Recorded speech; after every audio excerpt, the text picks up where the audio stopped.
नमस्कार श्रद्धा और सम्मान निवेदन करुच्ची मु शरत आचार्य आपण मैंने देखुंत आमर वीर कलिंग चैनल रे भारतीय दर्शन भारतीय संस्कृति आधारित कार्यक्रम सुधीवृंद विगत अध्याय जिते आम आलोचना रखी भारतीय दर्शन जो 9टी धारा उपरे ता भितरु 3टी धारा जहा नास्तिकवाद थिला। गोटे होची बौद्ध दर्शन, गोटे होची जैन दर्शन, आउ गोटे होची चार्वाक दर्शन। से अध्याय आम आलोचन कही जे वेद रे जी वेद को स्वीकार करूना सी हेले नास्तिक।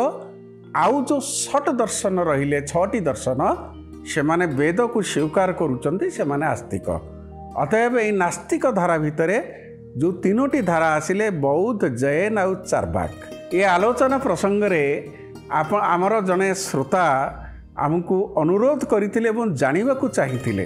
गोटे बढ़िया चमत्कार रोचक प्रसंगटीए भल प्रश्नटीए से पचारिथिले जे भारतीय दर्शन जो नास्तिकवाद रही गौतम बुद्ध बा बौद्ध धर्म जदि नास्तिकवाद भितर जाउची ताहाले भगवानकर जो 10 अवतार अछंती से 10 अवतार भितर नवम अवतार रे बुद्ध केमिति आसुचंती। प्रकृत रे आमे धन्यवाद देबू जो माने देखुचंती एवं ए प्रश्नटी जेते बेले ए प्रश्न उपरे तार समाधान मु खोजिली मु अनेक व्यक्ति विशेष को ए विषय आलोचना कला परे एहा हृदयंगम कली एवं जानी पारिली जे प्रकृत रे अनेकंकर हृदय रे मन भितरे ए आशंकाटी अछि, ये जिज्ञासाटी अछि जे गौतम बुद्ध आमर 10 अवतार नवम अवतार ना नाही।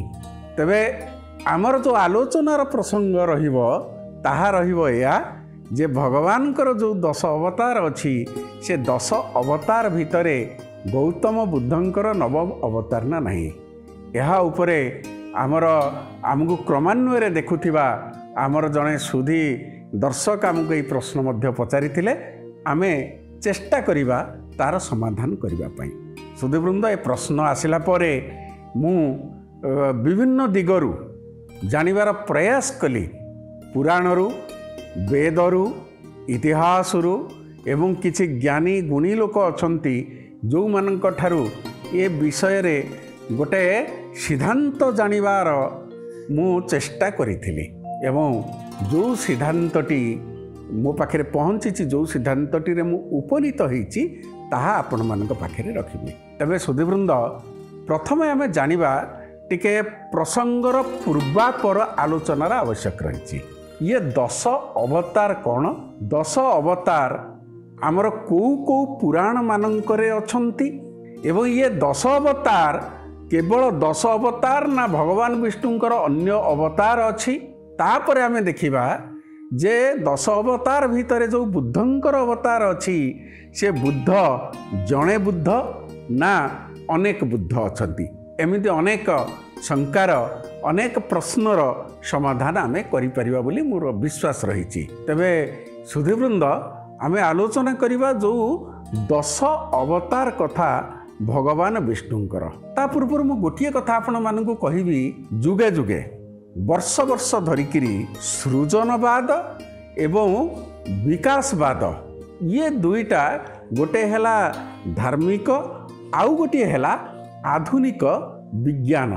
ये दुईटी मध्यरे गोटे तर्कटीए वर्ष वर्ष धरिकिरी चली आसीची। केबे केबे आमे तार कौनसी सिद्धांत पक्ष को जाइचे, केबे केबे जाई नाही, केबे केबे भाविचे ये जो सृजन पक्ष सृजनवाद रहिला ताहा विकासवाद सहित जोड़ी होईची ना नहीं। सृजनवाद गोटे कल्पना की, विकासवाद केवल वास्तवर पृष्ठभूमि को परिपक्व करुची कि ये प्रश्नटी रहिला।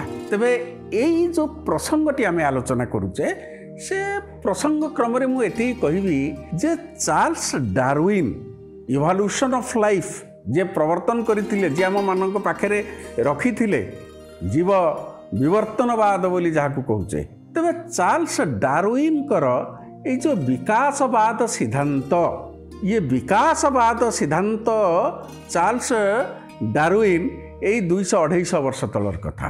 किंतु तार हजार हजार वर्ष पूर्वरु सृजनवाद भितरे गोटे धार्मिक तत्व भितरे जो सिद्धांतटी आमे पहुँचीचे जे जीव विवर्तनर ताहा होची आम पई गुरुत्वपूर्ण। डार्विन जहा कहिले एवं भारतर वेदरे पुराणरे गीतारे कौन लेखा अछि एवं डार्विनकर विकासवाद सहित जो वेदर बा पुराणर विकासवाद भितरे सामंजस्य अच्छी ना नहीं यहाँ पर बहुत गवेषणा होती।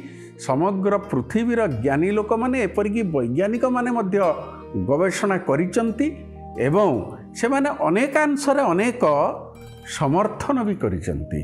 तेबे आमे प्रथमे जानिबा दरकार जे ये जो 10 अवतार ये 10 अवतार जो ब्रह्मांडर मनीषर जीव विवर्तनवाद को प्रतिनिधित्व करुची केमिति करुची। तो ये 10 अवतार विष्णुंकर कौन कौन ये सब को पुराण मानकरे अछि।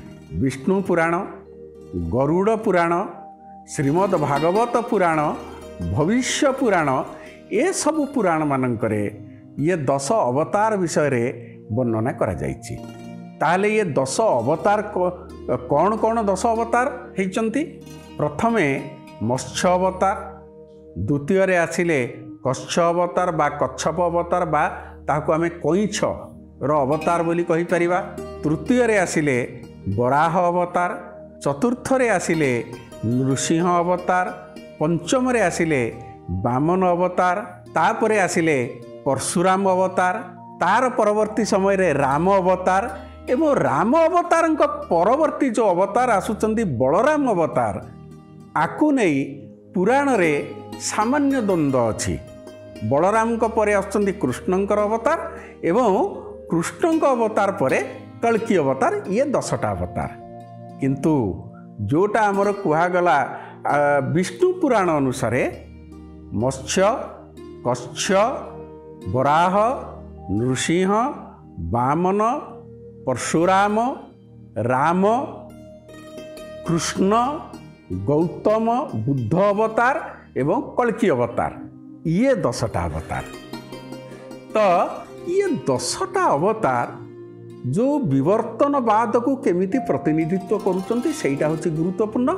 एवं या भितरु जो नवम अवतार रे बुद्धंकर अवतार आसिले ये बुद्धंकर अवतार प्रकृत रे को बुद्ध, गौतम बुद्ध ना अन्य केही बुद्ध अछंती ताकू नहीं चर्चा होती। गौतम बुद्ध जेहेतु वेद को स्वीकार करू नथिले एवं भारतीय दर्शन रे मु पूर्वरु कहिछि जो 3टी नास्तिकवाद रहिले ता भितर जेहेतु गौतम बुद्ध अछंती आमर पुराण मानकरे सेही बुद्धंक कथा कुआ जाइछि ना अन्य बुद्धंक कथा कुआ जाइछि। सुदीवृंद मु एठी गोटे कथा आपण मानू कहिया चाहिबी जे भगवान विष्णुंकर जो 10 अवतार ये 10 अवतार भारत रे ही जन्म ग्रहण करिसंती। सेही दृष्टि आमे परवर्ती समय रे जेतले बुद्धंक विषय रे तर्जमा करिबा आमे जिबा से अध्याय को।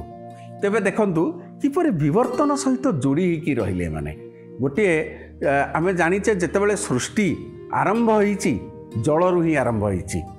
डार्विनकर मतवाद एहाकु काटू नाही मत्स्य अवतार भगवानकर एवं से मत्स्य अवतार पथरे थिबा जो तथ्य जो कहीं मत्स्य अवतार हेले आमे से दिग को जीवा नहीं। ये गोटे विस्तृत दिग गोटे अवतार गोटे एपिसोड हो जीव। तेबे मत्स्य अवतार रे जीवन रो प्रथम रूप जोटा सेटा मत्स्य अवतार जीवन पानी भितरे सृष्टि हैला। द्वितीयटी आसिला कच्छप अवतार जल भितरु जीवन इवोल्यूशन होईची विवर्तन होईची। जलरु जीवन स्थल को आसीची। स्थल जल जहाँ को आमे उभयचर बोली कहूचे। तेणु कइछ जलरे रही पारे एवं स्थलरे मध्य रही पारे तार गोटे विकसित रूप आसिला। जेतेबेले वराह अवतार आसिला ताहा केवल स्थलचर हैला स्तन्यपायी हैला एवं उभयचर विकसित रूपटी होची वराह अवतार। चतुर्थ अवतार हेले नृसिंह अवतार। नृसिंह अवतार रे देखंतु मुंडटी गोटे सिंहर शरीरटी गोटे मनीषर या पछरे दीटा अच्छी गोटे दर्शन तत्व अच्छी गोटे शरीर तत्व रही मनीष परी हेले मध्य जो विकासर रूप ताहा विकसित हेई नथिला सेइथिपई कि मुंडटी थिला सिंहर शरीरटी थिला मनीषर एवं जेतेबेले आपण देखंतु ऊपर गोटे पशु तलटी मनीष गोटे विकसित आड़क जाउथिला। चतुर्थ नृसिंह पंचम अवतार को जीवा भारी गुरुत्वपूर्ण अवतार जोटी को वामन अवतार कहते। वामन अवतार रे कौन है ये मनीषर बुद्धिर विकास घटी ये बुद्धिर विकास सहित कौन है मानवर गोटे पूर्ण परिवर्तन आरंभ होई वामन अवतार रु आपण माने देखिबे जे विज्ञान भी कहूची बहु हजार वर्ष तले लक्ष लक्ष वर्ष तले मनीषर जो सृष्टि होता आकृति थिला ताहा वामन अवस्था भी थिला। ये है शरीर तत्व एवं जेतेबेले ज्ञान तत्व अनुसार मनीषर बुद्धिर विकास ये वामन अवतार है तो मत्स्य कस्य वराह नृसिंह वामन पंचम अवतार गला तापर आसिला षष्ठ अवतार परशुराम अवतार। सुधीवृंद ये परशुराम अवतार मानवर गोटे संपूर्ण विकास कहीं देखंतु परशुराम अवतार रे परशु को धारण करुथिले परशु होची गोटे अस्त्र तेणु मनीष अस्त्र को धारण करिबा निजर सुरक्षा पाई रो व्यवहार आरंभ होला। आपण देखुना प्रस्तर जुगरे कौन कहगला प्रस्तर जुगरे जेतेबेले मनीष बाड़े मारिबा को आरंभ कला जीवजंतु मानक व्यवहार कला अस्त्रर तेणु ये जो परशुराम अवतार आसिला ये गोटे निजर प्रतिरक्षा पाई ताकू व्यवहार करागला आरंभ होला अस्त्रर। तार परवर्ती अवतार जहाँकि राम अवतार ये राम अवतार प्रकृत रे आपण माने देखंतु ये गोटे पूर्णांग विकसित मनीषर स्वरूप सत्य न्याय धर्म आकु प्रतिपालित करिबा मानिबा ग्रहण करिबा एवं राम अवतार रे अस्त्रटी कौन धनु परशुर माने अस्त्र रे मध्य विकास लाभ करिछि एवं परशुराम जो अवतार रे मनीष भितर जो क्रोध थिला ताहा शांत हो जाइछि राम अवतार रे किपरि भाबरे मनीषर जीवनर क्रम विकास घटुची आस्ते आस्ते तो ये राम अवतार एक सभ्य विकसित रूप को प्रतिनिधित्व करुची एई अवतारटी एवं समाज रे अन्याय को दूर करिबा पई जो धनु तीरर व्यवहार करा जाइछि। सुधीवृंद राम अवतार परे किछि पुराण रे बलराम को अवतार विषय कह जाइछि आउ किछि पुराण रे कृष्ण को अवतार तापरे गौतम बुद्धंकर अवतार विषय कह जाइछि। तो बलराम अवतार जो माने जो ठी कह जाइछि से माने बलराम आयुध कौन लंगल आमे आपण मानकर मने थिबो जेतेबेले भारतीय दर्शन विषय आरंभ करथिले सेतिक बेले आमे कहिथिले जे मनीष कृषि कार्य कला संगठित हैला जोठु दर्शनर सृष्टि हैला मनीष जेतेबेले चिंता करिबा आरंभ कला सेतेबेले तार दर्शनर सृष्टि हैला पूर्व अध्याय प्रथम अध्याय रे कहिछे। तेणु बलराम अवतार जहाँ कहगला ताहा कृषि को प्रतिनिधित्व कला लंगल आमर जीवन धारा लंगल आजिकाली सिना विज्ञान जो आम परिवर्तित हेले चाष प्रति मनोनिवेश करूना किंतु सेतबेले टिके मन पकेले हल लंगल जार केते सुख ताहार जहाँ पाखे हल लंगल अच्छी तार पेट अपोषा जाएनि। तेणु ये बलराम अवतार जोटी आसिला ताकू मनीष जीवन जिते विकास घटिला एकाठी रहिबा आरंभ कला संघबद्ध जीवन आरंभ कला से खाइब कौन कृषि कला किछि पुराण रे कहले एवं तापरे आसिला कृष्णंकर अवतार किछि पुराणर अवतार कहूँ यापर मु गौतम बुद्धं कथा कहबी।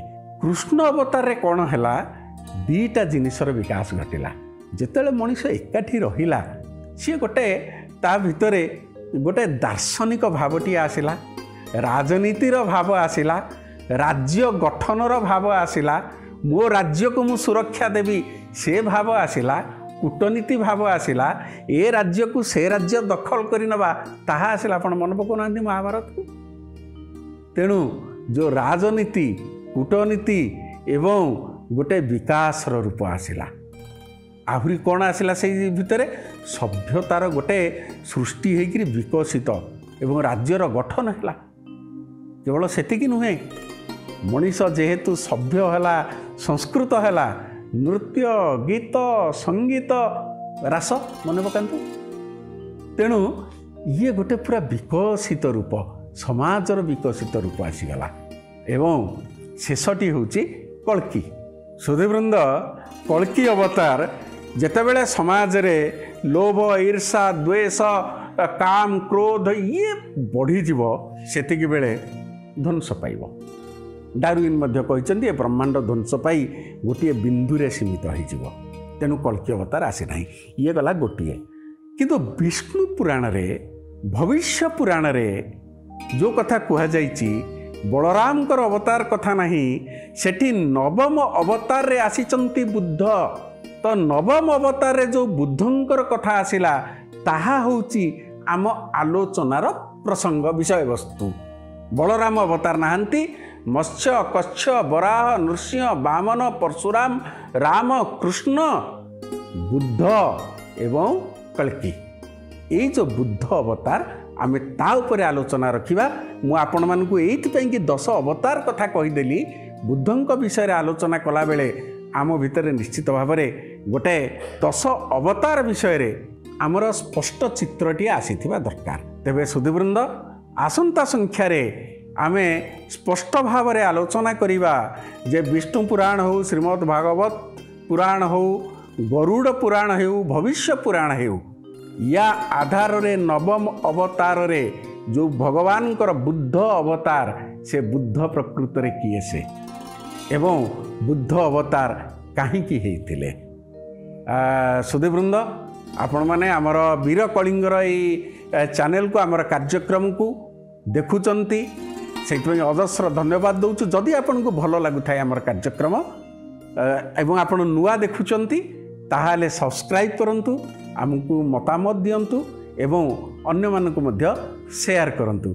आसंता संख्यारे सेही रोचक प्रसंग को नहीं मु आसीबी पुणी थरे। धन्यवाद नमस्कार।